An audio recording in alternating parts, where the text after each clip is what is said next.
देखा जाए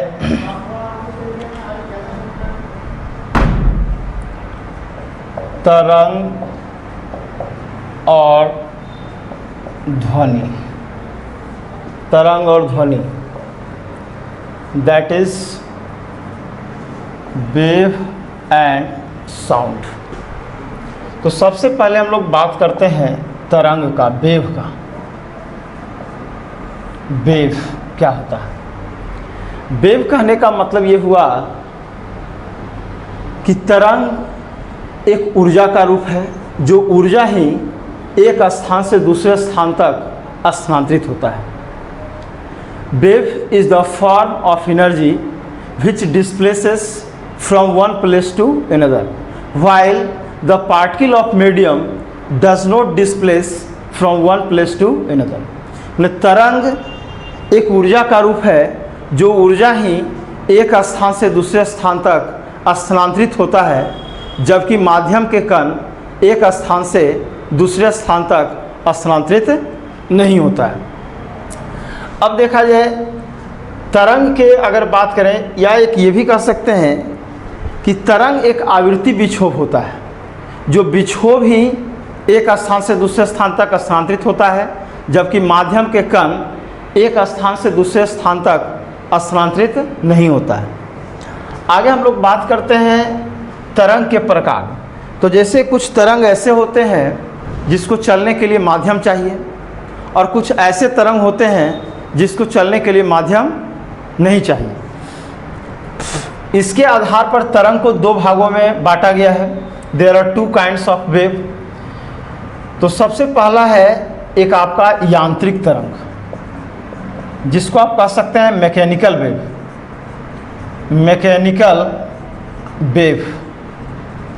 और दूसरा है आपका अयांत्रिक तरंग, अयांत्रिक तरंग, या इसी को आप कह सकते हैं विद्युत चुंबकीय तरंग, that is non mechanical wave, non mechanical wave और इलेक्ट्रोमैग्नेटिक वेव। तो सबसे पहले हम लोग बात करते हैं मैकेनिकल वेव का, यांत्रिक तरंग का, कि यांत्रिक तरंग होता क्या है। यांत्रिक तरंग कहने का मतलब हो गया, यांत्रिक का मतलब ही होता है मीडियम। तो आप कह सकते हैं कि वैसा तरंग जिससे संचरित होने के लिए, प्रोपैगेट करने के लिए, चलने के लिए माध्यम की आवश्यकता होती है, वैसे तरंग को यांत्रिक तरंग कहता है। मतलब those wave which required material medium to propagate, that is called mechanical wave. मतलब वैसा तरंग जिसे संचरित होने के लिए, चलने के लिए, गमन करने के लिए, प्रोपैगेट करने के लिए माध्यम की आवश्यकता होती है, उसे हम लोग क्या कहते हैं? यांत्रिक तरंग कहते हैं। जैसे ध्वनि तरंग, जहाँ माध्यम नहीं होगा वहाँ पर ध्वनि तरंग संचरित नहीं होगा। तो आपका ध्वनि तरंग कैसा तरंग हो गया? यांत्रिक तरंग। जैसे अगर बात करें मून पर अगर हम लोग जाते हैं, तो क्या वहाँ पर साउंड प्रोपैगेट करेगा? क्या वहाँ ध्वनि संचरित होगा? नहीं। क्यों? क्योंकि वहाँ पर माध्यम नहीं है, वहाँ पर कोई माध्यम नहीं है, और जहाँ माध्यम नहीं है वहाँ पर संचरित नहीं होगा। दूसरी बात है रस्सी में उत्पन्न तरंग। रस्सी में जो तरंग उत्पन्न होता है उसको, रस्सी क्या है? माध्यम का काम कर रहा है। तो आपका रस्सी में उत्पन्न तरंग, पानी के सतह पर उत्पन्न विक्षोभ, ये सब कैसा तरंग है? यांत्रिक तरंग। यांत्रिक तरंग बेसिकली दो प्रकार के होते हैं। यांत्रिक तरंग दो तरह के होते हैं। एक आपका अनुप्रस्थ तरंग, अनुप्रस्थ तरंग जिसको आप कह सकते हैं ट्रांसवर्स वेव, ट्रांसवर्स वेव। और दूसरा हो गया आपका अनुदैर्ध्य तरंग, अनुदैर्ध्य तरंग जिसको आप कह सकते हैं longitudinal wave, longitudinal wave, longitudinal wave. तो सबसे पहले अगर बात किया जाए कि अनुप्रस्थ तरंग होता क्या है। अनुप्रस्थ तरंग कहने का मतलब हो गया कि वैसा तरंग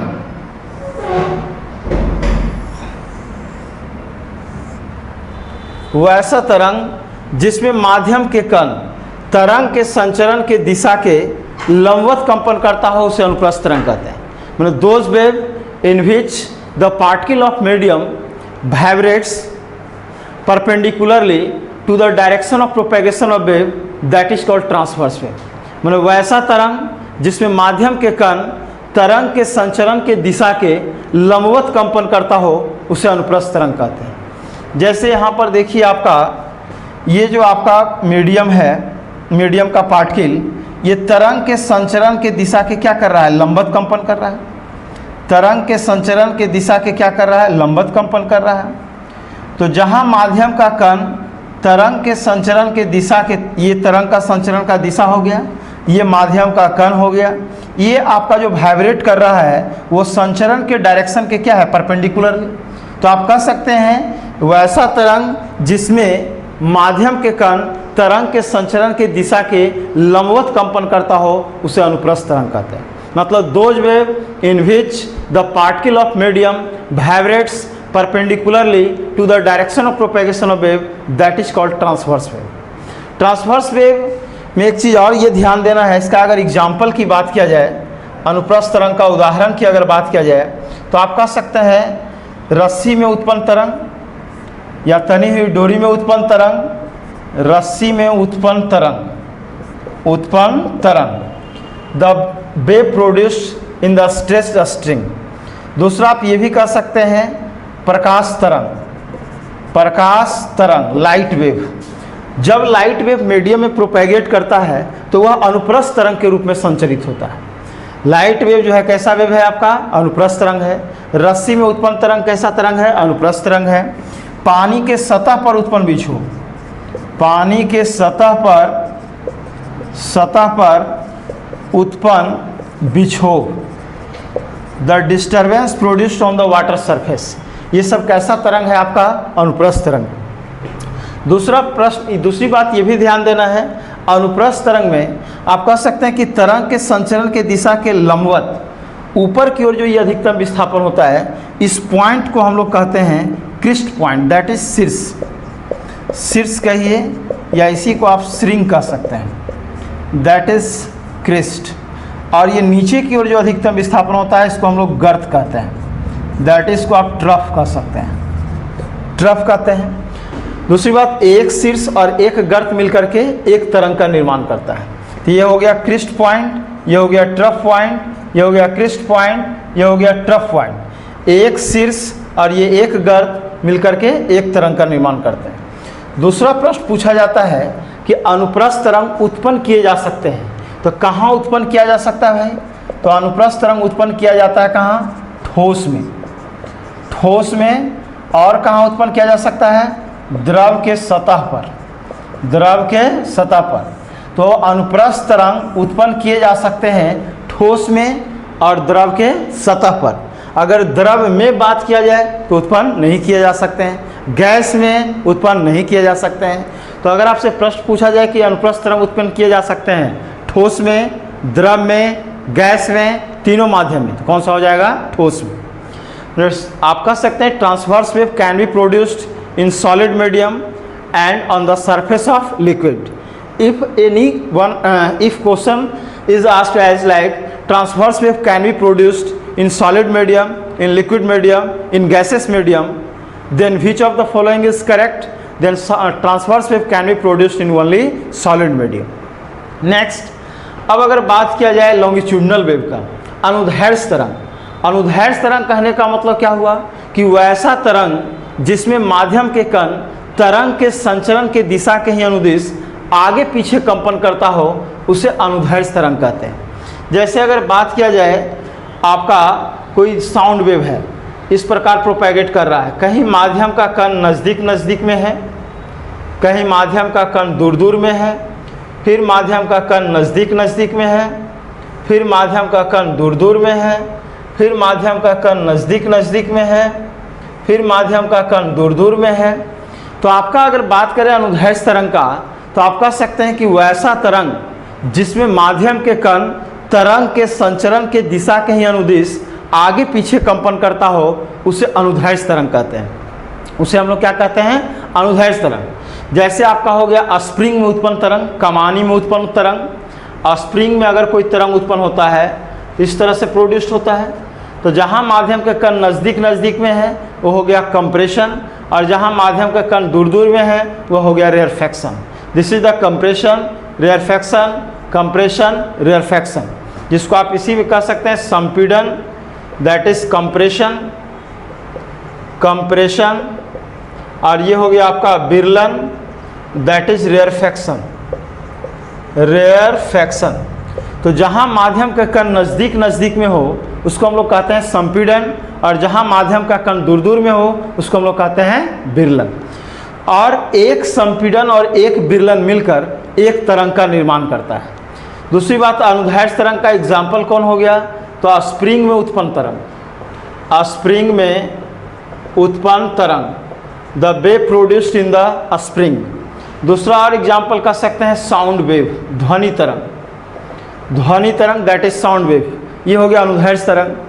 दूसरा प्रश्न ये पूछता है कि आपका अनुदैर्ध्य तरंग उत्पन्न किए जा सकते हैं, तो ये अनुदैर्ध्य तरंग कहाँ उत्पन्न किए जा सकते हैं? तो अनुदैर्ध्य तरंग उत्पन्न किए जा सकते हैं ठोस में, द्रव में, गैस में, मतलब तीनों माध्यम में उत्पन्न किए जा सकते हैं। Longitudinal wave can be produced in solid. कुछ क्वेश्चन इस प्रकार पूछे जाते हैं कि अनुदैर्ध्य तरंग उत्पन्न किए जा सकते हैं ठोस में, द्रव में, गैस में, तीनों माध्यम में, तो तीनों माध्यम हो जाएगा।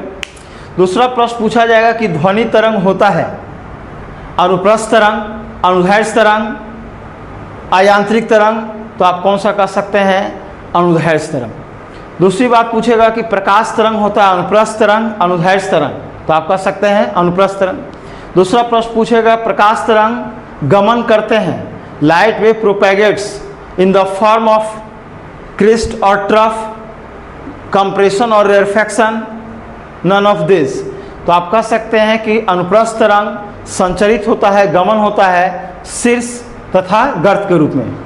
ध्वनि तरंग गमन होते हैं संपीड़न और विरलन के रूप में, या शीर्ष तथा गर्त के रूप में। तो ध्वनि तरंग संचरित होते हैं किसमें? संपीड़न तथा विरलन के रूप में। आगे हम लोग ये भी बात करते हैं, यहाँ पर आगे अगर बात किया जाए अनुप्रस्थ तरंग अनुदैर्ध्य तरंग से संबंधित कुछ बातें देखते हैं आगे। तरंग से संबंधित, तरंग से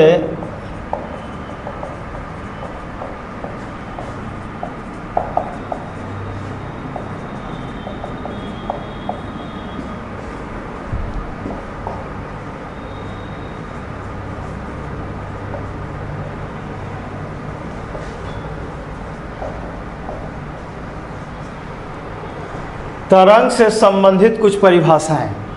जैसे सबसे पहले अगर हम लोग बात करें आयाम का, एम्पलीट्यूड का, एम्पलीट्यूड, जैसे ये आपका कोई वेव है,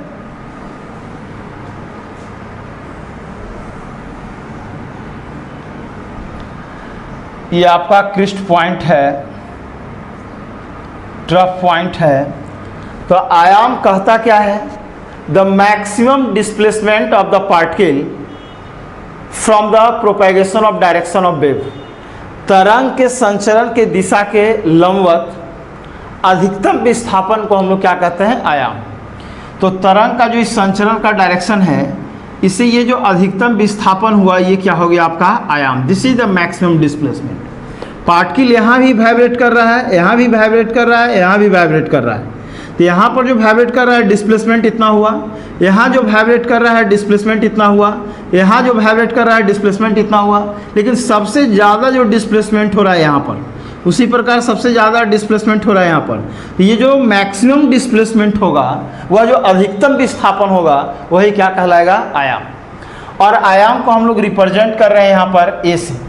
आयाम को हम लोग क्या चीज़ से रिप्रेजेंट करेंगे? ए से। तो आयाम कह सकते हैं अधिकतम विस्थापन को हम लोग क्या कहते हैं? आयाम। The maximum displacement of the particle from the direction of propagation of wave, that is called amplitude.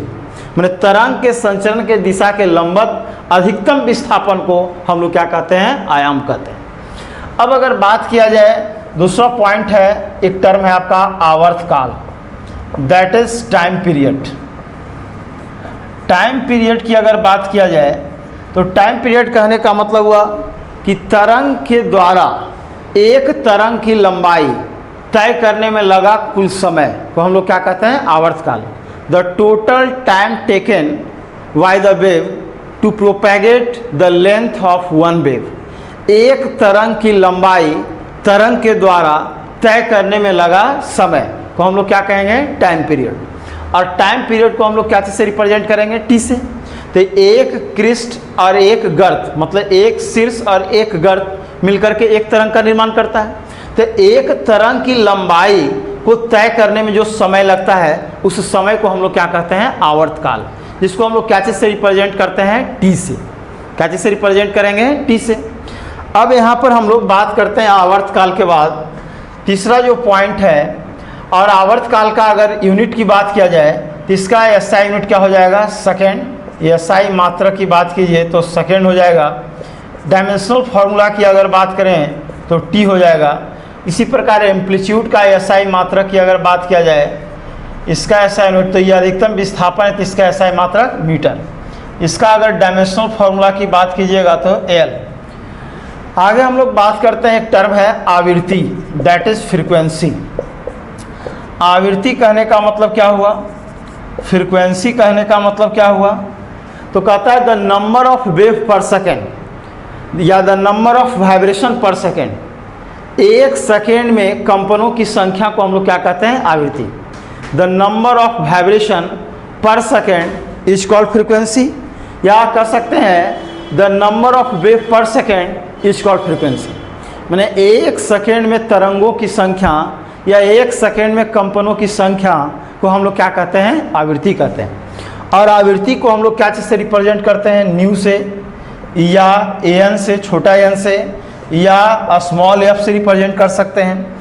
तो हम लोग आवृत्ति को यहाँ पर जनरली न्यू से रिप्रेजेंट कर सकते हैं, या एन से रिप्रेजेंट कर सकते हैं, या स्मॉल एफ से रिप्रेजेंट कर सकते हैं। हम लोग फॉलो करेंगे एन को। अब या दूसरी बात ये भी कह सकते हैं, आवर्तकाल के प्रतिलोम को भी आवृत्ति कहते हैं। The reciprocal of time period is also called frequency. तो आपका फ्रीक्वेंसी को एन से रिप्रेजेंट करेंगे, एन इक्वल टू हो जाएगा 1/t। The reciprocal of time period is called frequency. अब टाइम पीरियड का यूनिट क्या होता है, सेकेंड। सेकेंड को ऊपर ले जाएंगे, क्या हो जाएगा, सेकेंड इनवर्स। और सेकेंड इनवर्स को क्या कहते हैं हम लोग, हर्ट्ज। और हर्ट्ज को रिप्रेजेंट करते हैं HZ से। तो आप कह सकते हैं कि आवृत्ति का एएसआई मात्रक जो हो जाएगा, एएसआई यूनिट जो हो जाएगा वह क्या हो जाएगा, हर्ट्ज, जिसको आप क्या चीज़ से रिप्रेजेंट करेंगे, HZ से।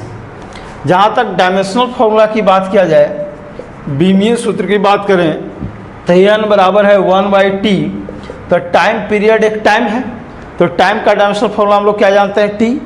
t पर पावर कितना है, 1। जब ये डिनोमिनेटर से नोमिनेटर में जाएगा तो पावर का साइन चेंज हो जाएगा। तो इस पर पावर +1 है, ऊपर जाएगा तो पावर क्या हो जाएगा, t पर पावर -1। दूसरी बात, इसी प्रकार अगर हम लोग बात करें कोणीय आवृत्ति का, एंगुलर फ्रीक्वेंसी, कोणीय आवृत्ति, एंगुलर फ्रीक्वेंसी की अगर बात किया जाए, एंगुलर फ्रीक्वेंसी, एंगुलर फ्रीक्वेंसी को हम लोग ओमेगा से रिप्रेजेंट करते हैं। तो आप कह सकते हैं it is defined as the product of a constant 2π and frequency. मतलब कि एक अचर राशि 2π तथा आवृत्ति के गुणनफल को भी हम लोग क्या कहते हैं, कोणीय आवृत्ति कहते हैं। तो ओमेगा इक्वल टू कितना हो जाएगा, 2πn, और n इक्वल टू आप जानते हैं 1/t। तो यहाँ पर लिख सकते हैं, अभी जस्ट हम लोग पढ़े n इक्वल टू 1/t। तो यहाँ पर n के जगह लिख देंगे तो क्या हो जाएगा, n के जगह 1/t, दैट इज 2π अपॉन क्या हो जाएगा, t। उसके बाद एक टर्म है आपका तरंगदैर्घ्य, दैट इज वेवलेंथ। तो अगर बात किया जाए वेवलेंथ का, वेवलेंथ कहने का मतलब क्या हुआ, वेव का लेंथ, तरंगदैर्घ्य।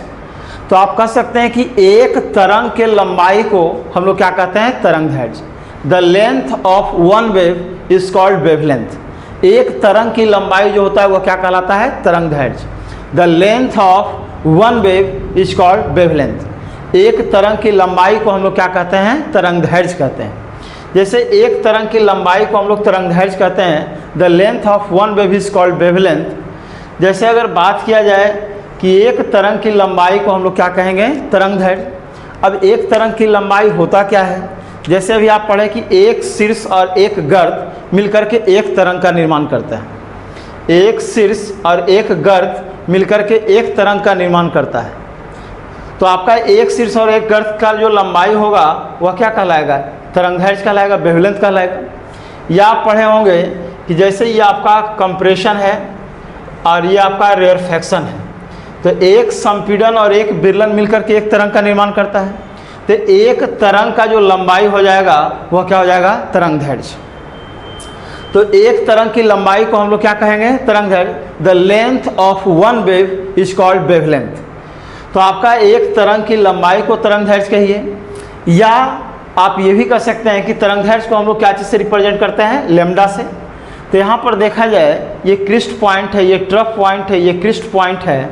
या तरंगदैर्घ्य को ये भी कह सकते हैं कि दो लगातार शीर्षों या दो लगातार गर्तों के बीच की दूरी को हम लोग क्या कहते हैं, तरंगदैर्घ्य।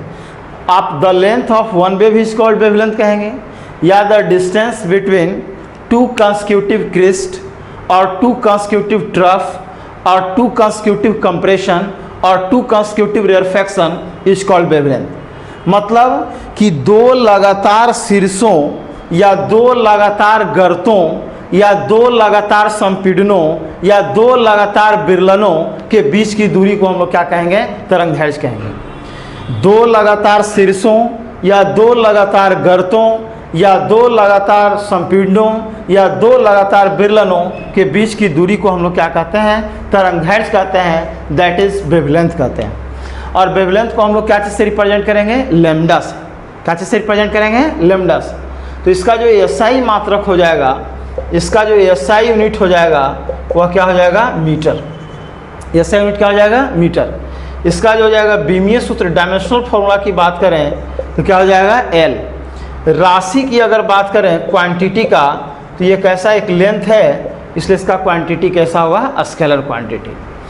अब आगे हम लोग बात करें यहाँ पर तरंगदैर्घ्य के बाद एक और पॉइंट की बात किया जाए, वेवलेंथ के बाद अगर बात करें, एक लास्ट ईयर पूछा था एयरफोर्स में तरंग संख्या। तरंग संख्या जिसको आप कहते हैं वेव नंबर। तो वेव नंबर क्या होता है, सो देखा जाए। वेव नंबर कहने का मतलब हो गया प्रति एकांक लंबाई में तरंगों की संख्या को हम लोग क्या कहते हैं, तरंग संख्या।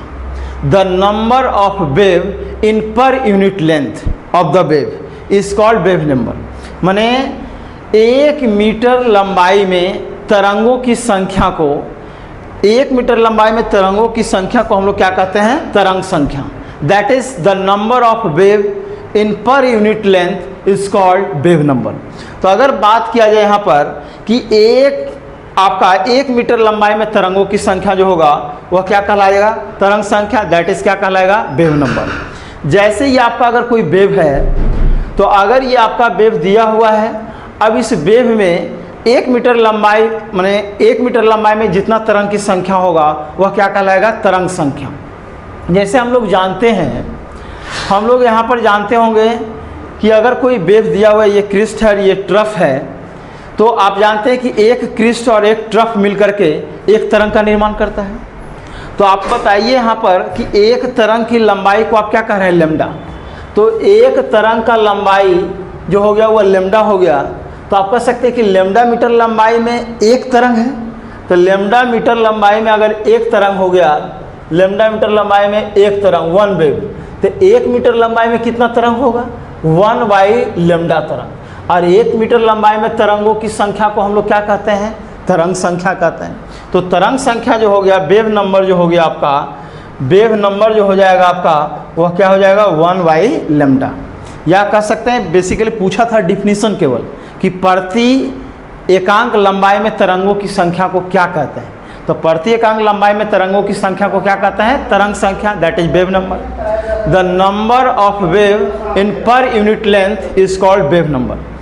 अब ये अगर यूनिट की बात किया जाए इसका, तो वेव लेंथ का यूनिट क्या होता है, मीटर। दैट इज क्या हो जाएगा, मीटर इनवर्स। तो आपका वेव नंबर का जो यूनिट होगा वो क्या हो जाएगा, प्रति मीटर हो जाएगा। एसआई मात्रक क्या हो जाएगा, प्रति मीटर। अब आगे हम लोग बात करते हैं, यहाँ पर ध्यान दिया जाए, किसी को कोई पॉइंट में दिक्कत है तो बोला जाए। तो देखा जाए अभी हम लोग जस्ट पढ़ रहे थे ट्रांसवर्स वेव और लॉन्गिट्यूडिनल वेव, उससे संबंधित कुछ डिफिनीशंस भी हम लोग पढ़े थे, कुछ डिफिनीशन भी देख लिए। उसके बाद अब आगे हम लोग बात करते हैं, एक टर्म है यहाँ पर आपका वेव लेंथ, फ्रीक्वेंसी और आपका फ्रीक्वेंसी, वेवलेंथ और वेव स्पीड में क्या रिलेशन है। उससे पहले वेव स्पीड क्या है इसको भी थोड़ा सा देख लीजिए। Wave speed, wave speed that is तरंग चाल। तो जैसे हम लोग पढ़ते हैं कि चाल क्या होता है, इकाई समय में तय की गई दूरी को चाल कहते हैं। तो तरंग चाल कहने का मतलब क्या हुआ कि तरंग के द्वारा इकाई समय में तय की गई दूरी को तरंग चाल कहते हैं। The distance travelled by the wave in unit time is called wave speed. तरंग के द्वारा इकाई समय में तय की गई दूरी को क्या कहते हैं, तरंग चाल। तो तरंग के द्वारा इकाई समय में तय की गई दूरी को तरंग चाल कहते हैं। तो तरंग चाल को हम लोग भी से रिप्रेजेंट करेंगे। तो आपका तरंग चाल अगर पूछा जाए क्या है, तो तरंग के द्वारा इकाई समय में तय की गई दूरी को तरंग चाल कहते हैं। तरंग चाल को भी से रिप्रेजेंट करते हैं और इसका ऐसा यूनिट क्या हो जाएगा, मीटर पर सेकंड, चूँकि चाल है। अब यहाँ पर हम लोग देखते हैं कि तरंग चाल, तरंग चाल, तरंग दैर्घ्य आवृत्ति में संबंध, रिलेशन बिटवीन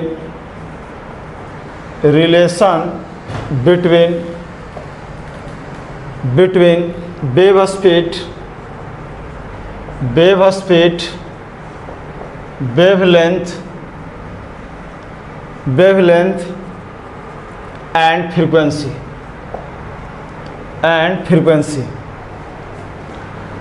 तो देखा जाए वेव स्पीड, वेवलेंथ और फ्रीक्वेंसी में क्या रिलेशन है। तो जैसे ही आपका कोई वेव है, यहाँ पर देखा जाए ये आपका कोई वेव हो गया, ये क्रिस्ट पॉइंट है, ये ट्रफ पॉइंट है, ये क्रिस्ट पॉइंट है। तो आपका एक शीर्ष और एक गर्त मिलाकर के एक तरंग का निर्माण होता है और एक तरंग का जो लंबाई होता है उसको हम लोग क्या कहते हैं, तरंग दैर्घ्य। The length of one wave is called wavelength, जिसको हम लोग लेमडा से रिप्रेजेंट करते हैं। और तरंग के द्वारा एक तरंग की लंबाई को तय करने में लगा समय को हम लोग क्या कहते हैं, आवर्तकाल, टाइम पीरियड। इसको यहाँ से यहाँ तक जाने जो टाइम लगा हुआ क्या हो गया, time period, that is T. तो देखा जाए सबसे पहले हम लोग जान रहे हैं कि देख रहे हैं कि तरंग के द्वारा टाइम पीरियड का जो टाइम है उतने टाइम में कितना डिस्टेंस ट्रेवल कर रहा है, लेमडा। तो आप कह सकते हैं चूंकि तरंग के द्वारा टी सेकेंड में तय की गई दूरी लेमडा मीटर है, इसलिए तरंग के द्वारा एक सेकेंड में तय की गई दूरी लेमडा बाई टी हो जाएगा। इसलिए तरंग के द्वारा एक सेकंड में तय की गई लेमडा बाई टी हो गया। और तरंग के द्वारा एक सेकंड में तय की गई दूरी को हम लोग क्या कहते हैं, तरंग चाल। तरंग के द्वारा एक सेकंड में तय की गई दूरी को हम लोग क्या कहते हैं, तरंग चाल, दैट इज इसको क्या कहते हैं, वेव स्पीड। तो वेव स्पीड जो हो गया वह कितना हो गया, लेमडा अपॉन टी। तो आपका तरंग चाल जो हो गया दैट इज, क्योंकि तरंग के द्वारा एक सेकंड में तय की गई दूरी को तरंग चाल कहते हैं। The distance travelled by the wave in T second is lambda metre and the distance traveled by the wave in 1 second is lambda by t, and we know that the distance traveled by the wave in 1 second is called wave speed. Therefore wave speed जो हो जाएगा हम लोग का वह कितना हो जाएगा, लैम्डा अपॉन टी। तो वेव स्पीड को हम लोग v से रिप्रेजेंट करते हैं, तो v बराबर लैम्डा बाई टी कहिए। और जस्ट अभी हम लोग पढ़े थे कि फ्रीक्वेंसी बराबर होता है 1 बाई टी। फ्रीक्वेंसी बराबर क्या होता है, 1 बाई टी। यहाँ 1 बाई टी के जगह हम लोग क्या लिख सकते हैं, फ्रीक्वेंसी। तो v इक्वल टू कितना हो गया, n लैम्डा। तो तरंग चाल, आवृत्ति तथा तरंग दैर्घ्य में क्या संबंध हो गया, v बराबर n लैम्डा या v बराबर लैम्डा अपॉन टी कर सकते हैं। तो ये आपका तरंग चाल बराबर जो हो जाएगा वेव स्पीड बराबर जो हो जाएगा आवृत्ति और गुणे क्या हो गया तरंग दैर्ध्य। तो आप कह सकते हैं कि आपका वेव स्पीड बराबर जो हो जाएगा फ्रीक्वेंसी इंटू क्या हो जाएगा वेवलेंथ। तो ये रिलेशन हो गया कि आपका फ्रीक्वेंसी वेवलेंथ और वेव स्पीड में क्या रिलेशन है, v बराबर एन लेमडा। दूसरी बात ये भी ध्यान देना है, यहाँ पर एक थियोरेटिकल क्वेश्चन यहाँ पूछता है कि निम्न में कौन सा राशि भिन्न है, which of the following quantity is different, which of the following quantity is different, निम्न में कौन सा राशि भिन्न है। ऑप्शन दिया हुआ रहेगा आवृत्ति दैट इज फ्रीक्वेंसी, दूसरा रहेगा आपका तरंग दैर्ध्य, तरंग दैर्ध्य दैट इज वेवलेंथ, वेवलेंथ, और एक है फ्रीक्वेंसी हो गया, वेवलेंथ हो गया, तरंग दैर्ध्य, आवृत्ति तरंग चाल that is wave speed, wave speed, and D option is amplitude, amplitude. तो आपसे अगर यहाँ प्रश्न पूछा जाए कि निम्न में कौन सा राशि भिन्न है, which of the following quantity is different, frequency, wavelength, wave speed, amplitude, तो इन चारों में सबसे भिन्न राशि कौन सा है, तो भिन्न राशि कौन हो गया आपका आयाम, दैट इज क्या हो गया एम्पलीट्यूड। तो आपका निम्न में कौन सा राशि भिन्न है, आवृत्ति, तरंग दैर्ध्य, तरंग चाल, आयाम, दैट इज क्या हो गया आपका एम्पलीट्यूड, क्या हो गया आपका एम्पलीट्यूड। अब अगर बात करते हैं हम लोग, फ्रीक्वेंसी हो गया, वेवलेंथ हो गया, वेव स्पीड हो गया, एम्पलीट्यूड। दूसरी बात ये भी करते हैं, यहाँ पर ध्यान दिया जाए तो आप देख रहे हैं कि ये तीनों में रिलेशन है, नहीं फ्रीक्वेंसी, वेवलेंथ, ये वेवलेंथ, फ्रीक्वेंसी और वेव स्पीड, ये तीनों में म्यूचुअल रिलेशन है, लेकिन एम्पलीट्यूड जो है इन तीनों से क्या है डिफरेंट है। अब आगे बात किया जाए, इस पर आधारित कुछ क्वेश्चन हम लोग बात करते हैं। जैसे क्वेश्चन है यहाँ पर आपका दिया हो रहेगा कि यदि एक प्रश्न दिया जाए यहाँ पर कि यदि रेडियो तरंग की आवृत्ति, यदि रेडियो तरंग की आवृत्ति 300 हर्ट्ज है तो इसका तरंग दैर्ध्य क्या होगा। यदि रेडियो तरंग की आवृत्ति 300 हर्ट्ज है तो इसका तरंग दैर्ध्य क्या होगा। ये क्वेश्चन है कि if the frequency of radio wave is 300 hertz then what will be its wavelength. तो अगर रेडियो वेव की बात किया जाए, यहाँ पर देखिए रेडियो वेव का क्या दिया हुआ है, फ्रीक्वेंसी दिया हुआ है और वेवलेंथ पूछ रहा है। तो सबसे पहले तो ये जानना होगा कि रेडियो वेव कैसा वेव है, नॉन मैकेनिकल वेव है, अयांत्रिक तरंग है, और अयांत्रिक तरंग का जो चाल होता है वो प्रकाश के चाल के बराबर होता है। तो आपका प्रकाश के चाल जितने भी नॉन मैकेनिकल वेव हैं, रेडियो वेव हो, अल्ट्रावायलेट हो, इंफ्रारेड हो, एक्स रे हो, गामा रे हो, विजिबल रेज हो, तो ये सभी आपका नॉन मैकेनिकल वेव का जो फ्रीक्वेंसी होता है वह कितना होता है 300 हर्ट्ज। सभी अयांत्रिक तरंग का जो चाल होता है वह प्रकाश के चाल के बराबर होता है। तो रेडियो तरंग का जो चाल हो गया वो प्रकाश के चाल के बराबर, दैट इज आपका v बराबर हो गया 3 × 10⁻, वायु या निर्वात में प्रकाश का चाल 3 × 10⁸ मीटर पर सेकेंड, और आपका फ्रीक्वेंसी दिया हुआ है 300 हर्ट्ज। तरंग दैर्ध्य निकालना है, अभी जस्ट हम लोग पढ़े हैं कि v = n लेमडा, तो हम लोग को लेमडा निकालना है, तो लेमडा बराबर हो जाएगा v/n, जहाँ v क्या है 3 × 10⁸ और n क्या है आपका आवृत्ति, दैट इज कितना है 300 हर्ट्ज। तो आपका 3 × 10⁸ हो गया, अब बटा 300, 3 × 10⁻² हो गया, 3 से 3 कट जाएगा, 10⁻² कट जाएगा, तो 10 कितना हो गया 6, 10⁻6 मीटर। दिस इज द वेवलेंथ हो गया ऑफ दिस रेडियो वेव। आगे हम लोग बात करते हैं, ये हम लोग पढ़ रहे थे वेव स्पीड। एक और रिलेशन है, देखा जाए दूसरा प्रश्न अगर दिया हुआ रहेगा कि दो लगातार शीर्षों के बीच की दूरी, यदि किसी तरंग के दो लगातार शीर्षों के बीच की दूरी 100 सेंटीमीटर है तथा इसकी आवृत्ति 100 हर्ट्ज है, तो इस तरंग का चाल क्या होगा।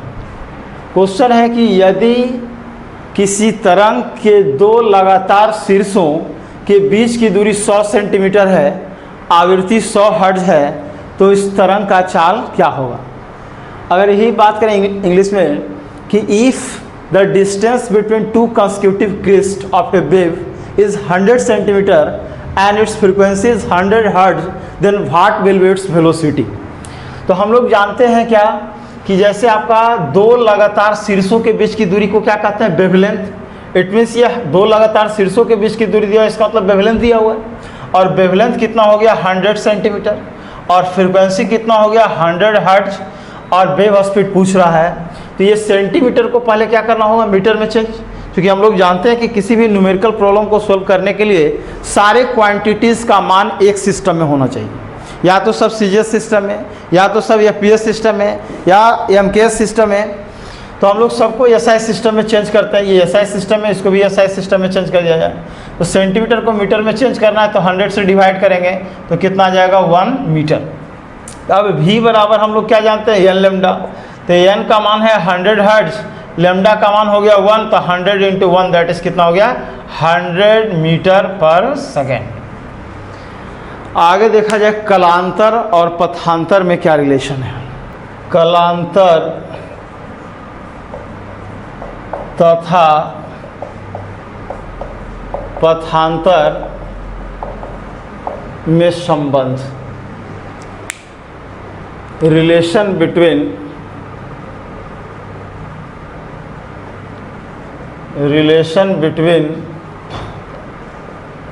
Phase difference and path difference. देखा जाए कलांतर और पथांतर में क्या संबंध है। सबसे पहले हम लोग बात करते हैं कि कलांतर होता क्या है, आपका फेज डिफरेंस होता क्या है। कलांतर कहने का मतलब हो गया कला में अंतर, कला कहने का मतलब कोण, कोण में अंतर। तो कलांतर कहने का मतलब होता है, फेज डिफरेंस कहने का मतलब कि जब दो तरंगे संचरित हो रहा हो, जब दो तरंगे प्रोपैगेट कर रहा हो, तो एक तरंग दूसरे तरंग से जितना कोण से आगे या पीछे रहता है उस कोण को हम लोग क्या कहते हैं, कलांतर कहते हैं। When two waves are propagating in same direction, then by which angle one wave is leading or lagging to the another wave, that angle is called phase difference। मतलब जब दो तरंगें समान दिशा में संचरित हो रहा हो तो एक तरंग दूसरे तरंग से जितना कोण से आगे या पीछे रहता है उस कोण को हम लोग क्या कहते हैं, कलांतर कहते हैं। जैसे मान लिया जाए कि एक वेव आपका ये है और ये दूसरा वेव आपका ये है, दोनों वेव एक ही डायरेक्शन में प्रोपेगेट कर रहा है। आप मैथ में पढ़ेंगे ये साइन का ग्राफ है आपका और ये आपका कॉस का ग्राफ है। तो ये दोनों वेव देख रहे हैं कि एक ही डायरेक्शन में प्रोपेगेट कर रहा है, लेकिन एक वेव दूसरे वेव से कुछ कोण से आगे है। जैसे कॉस 0 का मान होता है 1 और आपका cos 90 का मान होता है 0, जबकि sin 90 का मान कितना होता है 1, ये 1 है आपका। तो देखिए sin जो है cos से π/2 एंगल से क्या है, आगे है। जहाँ पर आपका sin का जो 0 पर है, जो आपका sin जहाँ पर आपका cos जहाँ पर 1 है वहाँ पर sin क्या है 0 है। मतलब एक वेव दूसरे वेव से कितना कोण से आगे या पीछे है, वो π/2 एंगल से आगे या पीछे है। या इसी को अगर आप कह सकते हैं कि जब दो तरंगे, जैसे अगर बात किया जाए, एक ग्राफ हो गया y बराबर sin x, दूसरा है आपका cos x। तो cos x को आप लिख सकते हैं sin 90 plus theta, that is π/2 plus x या x प्लस π/2। तो अब यहाँ पर देखा जाए ये पहला तरंग हुआ, ये दूसरा वेव है। तो दूसरा वेव जो है आपका पहले वेव से π/2 एंगल से क्या है, आगे है। तो एक तरंग दूसरे तरंग से जितना कोण से आगे या पीछे रहता है उस कोण को हम लोग क्या कहते हैं, कलांतर कहते हैं, पथांतर कहते हैं। यहाँ से हम लोग को ये भी याद हो गया कि साइन और कॉस के बीच का जो कलांतर है पाथ डिफरेंस है वह कितने एंगल का होता है, π/2 का। Now we understand path difference. Path difference क्या होता है? तो उसी प्रकार अगर पाथ डिफरेंस की बात किया जाए कि जब दो तरंगें समान दिशा में संचरित हो रहा हो, सेम डायरेक्शन में प्रोपेगेट कर रहा हो, तो एक तरंग दूसरे तरंग से जितना दूरी से आगे या पीछे होता है उस दूरी को हम लोग क्या कहते हैं, पथांतर। मतलब when two waves are propagating along same direction by which distance one wave leading और lagging to the another wave, that distance is called path difference. मैंने जब दो तरंगें समान दिशा में संचरित होता है तो एक तरंग दूसरे तरंग से जितना कोण से आगे या पीछे रहता है उस कोण को हम लोग क्या कहते हैं, कलांतर। तथा जब दो तरंगें समान दिशा में संचरित होता है तो एक तरंग दूसरे तरंग से जितना दूरी से आगे या पीछे रहता है उस दूरी को हम लोग क्या कहते हैं, पथांतर। क्लियर हुआ कि जितना डिस्टेंस से आगे या पीछे रहेगा उस डिस्टेंस को कहेंगे पाथ डिफरेंस, और जितना एंगल से आगे या पीछे रहेगा उस एंगल को क्या कहेंगे, phase difference. Now we understand the relation between phase difference and path difference. देखा जाए फेज डिफरेंस और पाथ डिफरेंस में रिलेशन क्या है, तो फेज डिफरेंस जो होता है वह पाथ डिफरेंस के डायरेक्टली प्रोपोर्शनल होता है। मतलब कलांतर जो होता है वह पथांतर के सीधा समानुपाती होता है। कलांतर को हम लोग फाई से रिप्रेजेंट कर रहे हैं और पथांतर को हम लोग एक्स से रिप्रेजेंट कर रहे हैं। तो कलांतर जो होता है वह पथांतर के डायरेक्टली क्या होता है, प्रोपोर्शनल होता है। मतलब आप कह सकते हैं कि phase difference is directly proportional to the path difference. कलांतर जो होता है वो पथांतर के क्या होता है, सीधा समानुपाती।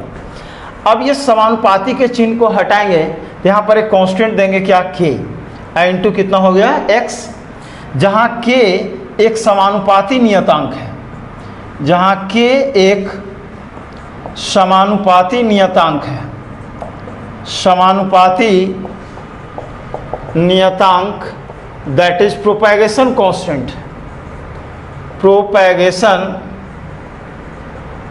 कांस्टेंट है, जहां के एक समानुपाती नियतांक है, वेयर के इज प्रोपेगेशन कांस्टेंट। और इस के का जो मान होता है के बराबर जो हो जाएगा 2π/λ। के बराबर कितना हो जाएगा, 2π/λ। अब देखा जाए यहाँ पर के की जगह रख देंगे तो फाई बराबर जो हो जाएगा 2π/λ इंटू कितना हो जाएगा, x। तो आपका फेज डिफरेंस और पाथ डिफरेंस में जो रिलेशन हो गया that is phi equal to 2π/λ into कितना हो गया, x। This is the relation between phase difference and path difference. Now we understand some question related to phase difference and path difference। जैसे question अगर देखा जाए, मान लिया जाए कि अगर दिया हुआ है एक क्वेश्चन है, यहाँ पर देखा जाए क्वेश्चन है, इसे 400 हर्ट्ज आवृत्ति की एक तरंग का वेग 320 मीटर पर सेकेंड है, तो 90 डिग्री कलांतर पर दो कणों के बीच की दूरी क्या होगी। मैंने if the frequency of a wave is 400 hertz and its velocity is 320 meter per second and its phase difference is 90 degree, then what will be the distance between two particle। तो आपका यहाँ पर दो पार्टिकल के बीच का distance निकालना है। Distance निकालना है इसका मतलब है कि हम लोग को पाथ डिफरेंस निकालना है। तो देखा जाए क्या क्या चीज़ दिया हुआ है, क्या निकालना है। ये फ्रीक्वेंसी दिया हुआ है, तो फ्रीक्वेंसी जो हो गया आपका 400 हर्ट्ज हो गया। उसके बाद अगर वेलोसिटी की बात किया जाए तो वेलोसिटी दिया हुआ है 320 मीटर पर सेकेंड, और फेज डिफरेंस दिया हुआ है 90 डिग्री। 90 डिग्री कहने का मतलब π/2 रेडियन, या 100 यूनिट में कर देते हैं π/2 रेडियन। आगे देखा जाए पाथ डिफरेंस निकालना है, डिस्टेंस निकालना है, इसका मतलब पाथ डिफरेंस निकालना है। तो फेज डिफरेंस और पाथ डिफरेंस में एक रिलेशन है, phi equal to 2π/λ into x. Phi equal to 2π/λ into x.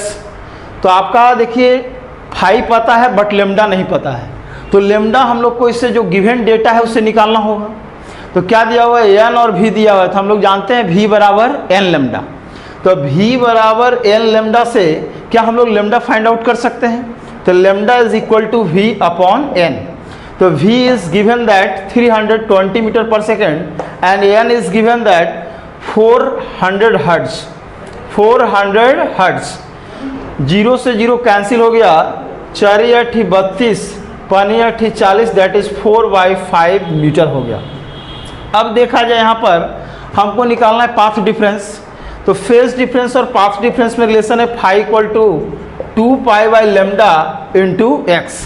तो आपका फाई जो हो गया वह कितना हो गया पाई बाई 2, इधर हो गया 2 pi by lambda, lambda equal to हो गया 4 बाई 5 इंटू कितना हो गया एक्स। तो पाई से पाई कैंसिल हो गया, आपका 2 दूनी 4 हो गया, 2 से 2 कैंसिल हो गया, तो एक्स बराबर हो गया 1/5 मीटर।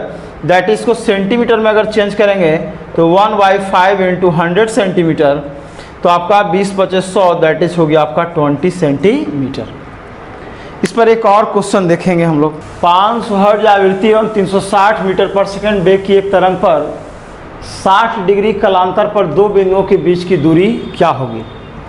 मतलब कि आपका दिया हुआ कि if the frequency of a wave is 500 hertz and its velocity is 360 metre per second and phase difference is 60 degree, then what will be the path difference या the distance between two particles. तो distance between two particles निकालना है, इसका मतलब path difference निकालना है। तो आपका क्या क्या दिया हुआ है, अभी जस्ट एक क्वेश्चन डिस्कस किए थे। यहाँ पर देखिए 500 हर्ट्ज आवृत्ति दिया, फ्रीक्वेंसी दिया हुआ है 500 हर्ट्ज, वेलोसिटी दिया हुआ है 360 मीटर पर सेकेंड और फेज डिफरेंस दिया हुआ है 60 डिग्री। 60 डिग्री कहने का मतलब π/3 रेडियन, π/3 रेडियन। तो आपका कह रहे डिस्टेंस क्या होगा, पाथ डिफरेंस क्या होगा, मतलब x हम लोग को फाइंड आउट करना है। तो फेज डिफरेंस और पाथ डिफरेंस में हम लोग रिलेशन अभी पढ़े, फाई बराबर 2 pi by lambda into x. तो फाई तो हमको पता है बट लेमडा पता नहीं है, तो जो गिवन डेटा है इससे पहले हम लोग लेमडा फाइंड आउट करेंगे। तो आप जानते हैं v बराबर n लेमडा, v बराबर n लेमडा, तो lambda is equal to v upon n।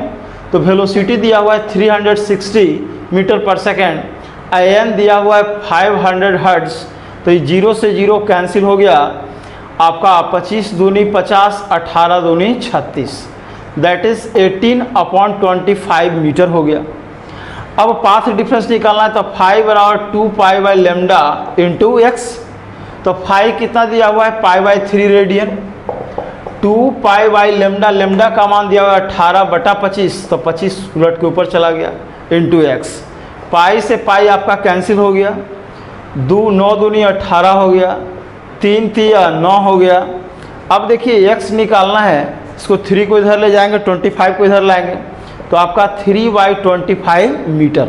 Metre में अगर लिखना है तो इतना हो जाएगा। सपोज ऑप्शन में अगर सेंटीमीटर में रहेगा तो इसको सेंटीमीटर में चेंज करने के लिए क्या करेंगे, 100 से मल्टीप्लाई कर दीजिएगा, इतना सेंटीमीटर हो जाएगा। 25 4 जा 100, 4 3 जा 12 सेंटीमीटर। अब आगे हम लोग अगले क्लास में देखेंगे इक्वेशन ऑफ वेव के बारे में, वेव का इक्वेशन क्या होता है, उस पर रिलेटेड कुछ क्वेश्चन भी देखेंगे। उसके बाद आपका हम लोग देखेंगे नॉन मैकेनिकल वेव क्या है, साउंड क्या है, अगले क्लास में डिस्कस करेंगे।